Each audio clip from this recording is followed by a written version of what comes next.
Greetings, Earthlings. This is Commander Rick orbiting in my giant cable TV converter, 4,000 channels to choose from.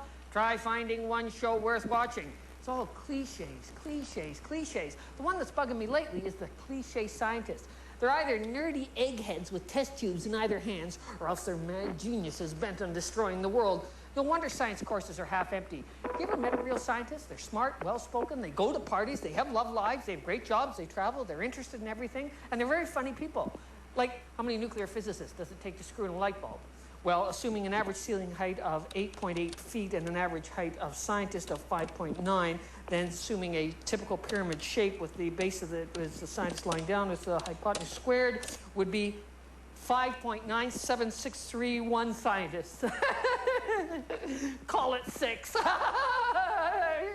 Hit it, Nancy.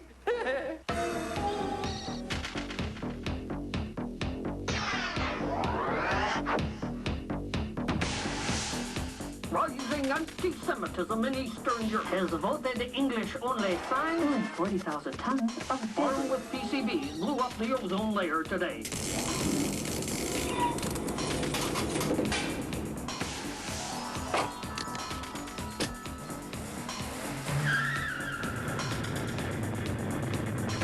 Standing by for solid rocket booster separation.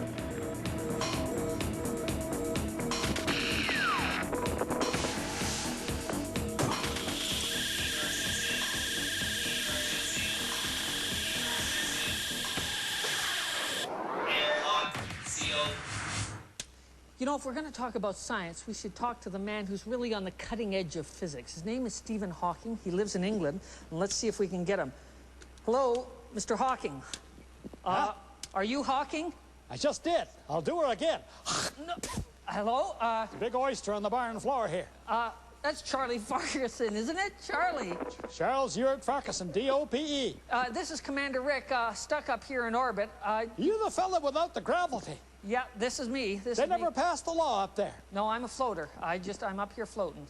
Charlie, you got a book out, Charlie Farquharson's Universe, and yet you're a farmer from Perry Sound. How did you get interested in science? Well, my God, when I walk from the barn to the house where I spent most of my life, just before I scraped the manure off my boots, I look up and there she is, the big sky dome. Not the one in Toronto that has a defecate. I'm talking about nature's sky dome, you know. Right. With all that free hydro from the northern lights. And I look up and by golly, there she all is, the Milky Way. Now, what does your wife, your family, your son, what do they think of your interest in science? Well, they've been interested for a long time, but they're more interested in science fiction. Science fiction? They was watching the Star Trek all summer. They both of them had the reruns.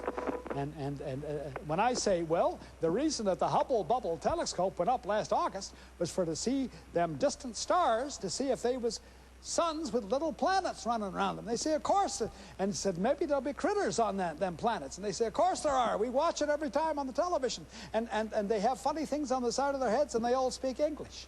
Well, but that's science fiction. But do you think there really might be aliens, other intelligent life forms in the universe? You talking about UFOs? Could be. Well, I'm a UFO.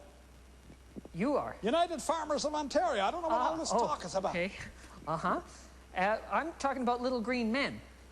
I think that's a pigment of somebody's hell of hallucination. Oh, so you don't think that they're out there listening, well, waiting? I tell you. You see, if you figure out this Earth, if we was maybe a half inch further out in orbit, I'm talking about on the scale of a map, we wouldn't have been here. We would have been fried in the greenhouse's effects, like the planet Venus. Mm-hmm. You know Venus? Sure. Not the one with the canals, that's Mars. Venus is I thought it was a woman who was completely harmless, but it's a big gas bag up there. 900 degrees Fahrenheit. No kidding. Oh, yeah. That's hot. That's what would have happened to Earth if we'd been just a bit closer to the sun. And if we'd been a bit farther? We'd all have been frigid instead of being in heat. Ah, and that'd be a problem, would it? Well, it is with a lot of people.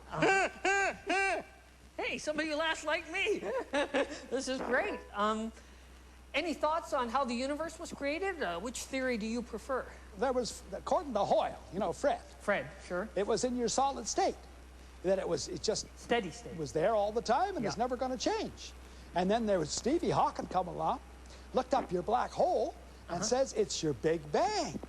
that the universe was cremated all of a sudden, and it's going to go on, and some days maybe it's going to end with the same thing and go back into being your black hole. Now, I don't know about you, but the wife and I always preferred your Big Bang. Thanks, Charlie.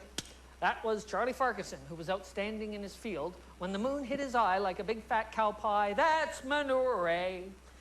If science can be funny, why can't science fiction? I mean, yeah, sure, most stories have the occasional smile, but there's not a lot of laugh so hard you fall off your chair and spit milk out your nose. You can count the number of great humorists in science fiction on one hand. Mark Twain was the first, I guess. His time travel story, A Connecticut Yankee in King Arthur's Court, is a sharp send-up of how we sanitize history. Another Twain classic is Letters from Earth, as an alien studies humans and attempts to explain what we do and why we do it. Interstellar culture clash, written long before Mork and Mindy. And then there's Robert Sheckley. He was SF's finest humorist. He filled his stories with laugh-out-loud whimsy. Sheckley made fun of everything, eventually even sending up the hoary cliches of SF. And I guess therein lies the problem, because so much of science fiction is based on the impossible or the imaginary that once someone starts a sniggering, it's like the emperor's new suit. One of the few writers working today who peppers his work with humor and still tells a good story is Spider Robinson.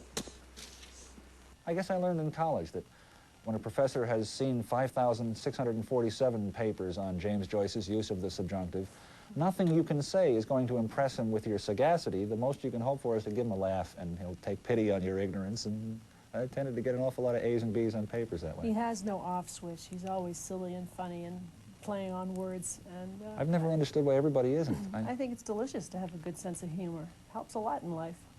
Yeah, an ancient poet once said, 3 things in life are real: God, human stupidity, and laughter. But the first 2 pass our comprehension. We must do our poor best with the third.